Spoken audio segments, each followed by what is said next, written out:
அன்பார்ந்த ஜோதிட ஆர்வலர்களுக்கு என் அன்பு வணக்கங்கள். இன்னைக்கு நம்ம என்ன பார்க்கலாங்கன்னீங்கன்னா, ஒரு 300 வருடத்திற்கு முன்னாடி, சரிங்களா?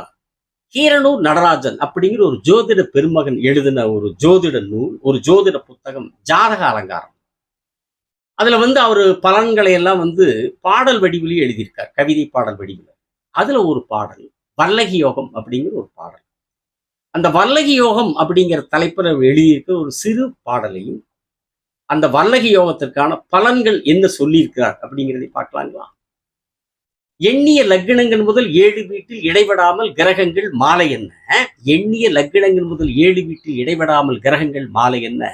நன்னிடில் வல்லகி யோகம் பலன்கள் கூறின் நலமுடன் உற்சாகி பெற நீதியாளன், நலமுடன் உற்சாகி பெற நீதியாளன், புண்ணிய சம்பன்னன் அறிவுடைய கோமான், புகழ்செறியின் பிரசங்கி வித்துவானாம், திண்ணிய நற்குலமுடைய நிபுணன் சீலன் திரள் யோகவான் என்றே செப்புவாரே.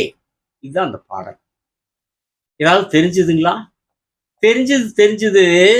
பாடல் ஏதோ சொல்றேன்னு தெரிஞ்சுது, ஆனா அது என்னன்னு தான் தெரியல அப்படிங்கிறீங்களா? இந்த வடிவேல் ஏதோ ஒரு படத்துல சொல்லுவோம் அப்படிங்களா? ஐயா, ஒவ்வொரு எழுத்தும் ஐயா நல்லா அப்படியே முத்து முத்தா அழகா கண்ணுல ஒத்திக்கிற மாதிரி இருக்குதுங்க ஐயா. ஆனா என்னன்னு தான் தெரியலீங்கய்யா அப்படின்னு சொல்றான் இல்லைங்களா, சொல்லுவார் இல்லைங்களா? அந்த மாதிரி எண்ணிய லக்னங்கள் முதல் 7 வீட்டில் இடைவிடாமல் கிரகங்கள் மாலை என்ன, நன்னிடில் வல்ல யோகம் பலன்கள் கூறி நலமனன் உற்சாகி வர நீதியாளன், புண்ணிய சம்பன்னன் அறிவுடைய கோமான், புகழ் செறியும் பிரசங்கி வித்துவானாம், திண்ணிய நற்குலமுடைய நிபுணன் சீலன் திரள் யோகவான் என்றே செப்புவாரே. செப்பு கொஞ்சம் விளக்கத்தை செப்பு அப்படிங்கிறீங்களா? சொல்லிடுறேன். அது முதல்ல இந்த வல்லகி யோகம் அப்படின்னா என்னன்னு பார்த்துடலாங்களா? லக்னத்தில் இருந்துங்க 7ஆம் வீட்டு வரைக்கும் 7 கிரகங்கள் வரிசையா இருக்கும். எந்த கிரகமானாலும் இருக்கலாம். ராகுக்கு இது தவற, சரிங்களா? லக்னத்திலிருந்து இருக்கணும். ராகு கேதுக்கு இந்த வல்லகி யோகத்தில் இடம் கிடையாது. சூரியன், சந்திரன், செவ்வாய், புதன், குரு, சுக்கிரன், சனி, இந்த 7 கிரகங்களுக்கு மட்டும் அந்த வல்லகி யோகம் இருக்குது. அது எப்படின்னா லக்னத்திலிருந்து வரிசையா. வேற எந்த வீட்லயும் ராகு கேது தனியா இருக்கக்கூடாது. ஏதோ ஒரு கிரகத்தோடு இருக்கலாம். சரி, வரிசையானா சூரியன் இருந்து வரிசையா இருக்கணுமா? அப்படி இல்லை, எந்த கிரகம் வேணாலும் இருக்கலாம். ஆனா லக்னத்திலிருந்து வரிசையா 7 கிரகம் இருக்கணும். ராகு கேது அந்த ஜாதகத்தில் எங்க வேணாலும் இருந்துக்கலாம், அல்லது இந்த 7 வீட்டுல இந்த கிரகத்தோட ஏதாவது இருந்துக்கலாம். அப்படி இல்லாம லக்னத்திலிருந்து 7ஆம் பாவகம் வரைக்கும், 7ஆம் ராசி வரைக்கும் கிரகங்கள் இருக்கிற வரிசை அமைப்பில் ஏதோ ஒரு கட்டத்துல இந்த 7 கிரகங்கள் இல்லாம ராகுவோ கேதுவோ மட்டும் தனியா இருந்தா அது வல்லகி யோகத்தில் வராது. அந்த கட்டம் காலி கட்டம் அப்படின்னு தான் ஜோதிடம் சொல்லும், சரிங்களா? அதனால லக்னத்துல ஒரு கிரகம் இருந்துச்சுன்னா அடுத்தடுத்து அந்த 7 கிரகங்கள் வரிசையா இருக்கணும். ராகு கேது அந்த கணக்குல வரமாட்டாங்க.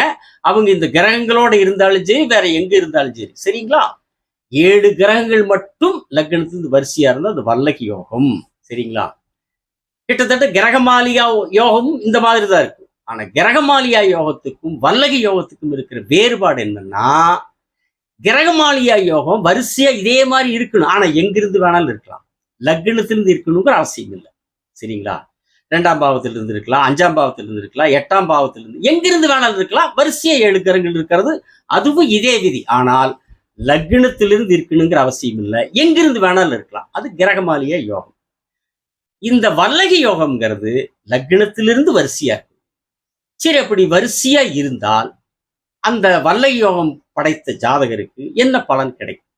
அவர் என்ன சொல்றாருன்னா, வல்லகி யோகத்தினுடைய பலன்கள், ஜாதக அலங்காரத்தில் சொல்லப்படக்கூடிய பலன்கள், அந்த ஜாதகர் உத்தமனா இருப்பார், நீதி நெறி தவறாதவரா இருப்பார், சரிங்களா? இந்த வல்லகி யோகம் உண்டான ஜாதகர் உத்தமனா இருப்பார், நீதி நெறி தவறாதவரா இருப்பார், அறச்செயல்களால் கிடைக்கக்கூடிய புண்ணியங்களை தனக்கு நிறைய சேர்த்துக்குவாருங்கிறார். நல்ல செயல்கள், நற்செயல்கள், அறச்செயல்கள், அந்த அறச்செயல்கள் செய்வதன் மூலமாக கிடைக்கக்கூடிய புண்ணியங்களை நிறைய அவர் சேர்த்துவார். அப்ப எந்த அளவுக்கு அறச்செயல் செய்யக்கூடியவரா இருப்பார்னு பாருங்க, இந்த வல்லகி யோகத்தின் அடிப்படையில் பிறந்த அந்த ஜாதகர். அதே மாதிரி நல்ல ஒரு புத்திசாலியா இருப்பாரு, அதிகாரம் படைத்தவரா இருப்பாரு, கீர்த்தி மிகுந்தவரா இருப்பார். கீர்த்தின்னு எனக்கு புகழ் இல்லைங்களா? கீர்த்தி மிகுந்தவரா இருப்பார், சொற்பொழிவாற்றல் இருக்குங்கிறார்.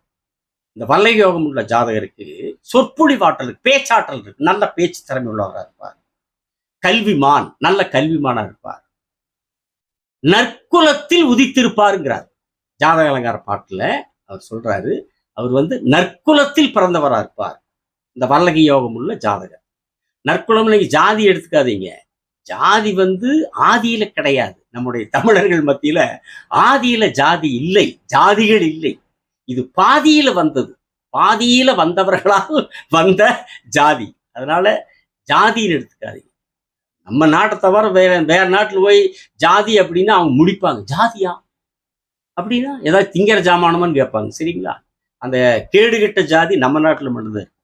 அவர் சொல்றது இந்த ஜோதிட பெருமகன் கீரனூர் நடராஜ பெருமகன் ஜாதக அலங்காரத்தில் சொல்றது, நற்குலத்தில் உதித்தவன் வல்லகி யோகம். நற்குலம்னா பரம்பரையாக அவர்கள் அறச்செயல்கள் செய்யக்கூடியவர்களாக, ஒரு அந்தஸ்துள்ளவர்களாக, உயர்ந்த நன்னெறி உடையவர்களாக, அந்த பரம்பரையான அப்படிப்பட்ட வம்சாவளியில் அப்படிப்பட்ட குலத்தில் பிறந்தவர் அந்த ஜாதகர் அப்படின்னு சொல்றார். சரிங்களா?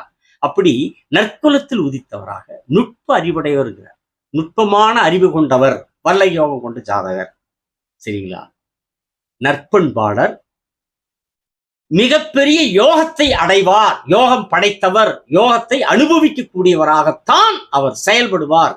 அப்படிங்கிறது தான் வல்லகி யோகம் அப்படிங்கிற தலைப்புல ஜாதக அலங்காரத்தில் அந்த ஜோதிட பெருமகன் எழுதியிருக்கிற இந்த கவிதை பாடல் என்று சொல்லி, இந்த பாடலை, இந்த சிறு பாடலை உங்கள் முன்னால் விளக்கத்துடன் இன்றைக்கு உங்கள் முன்னால் இந்த ஜோதிட பாடலை வழங்கினேன்.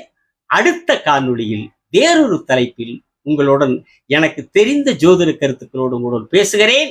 சப்ஸ்கிரைப் செய்தவர்களுக்கு நன்றி, செய்யாதவர்கள் செய்யுங்கள். வணக்கம், விடைபெறுகிறேன்.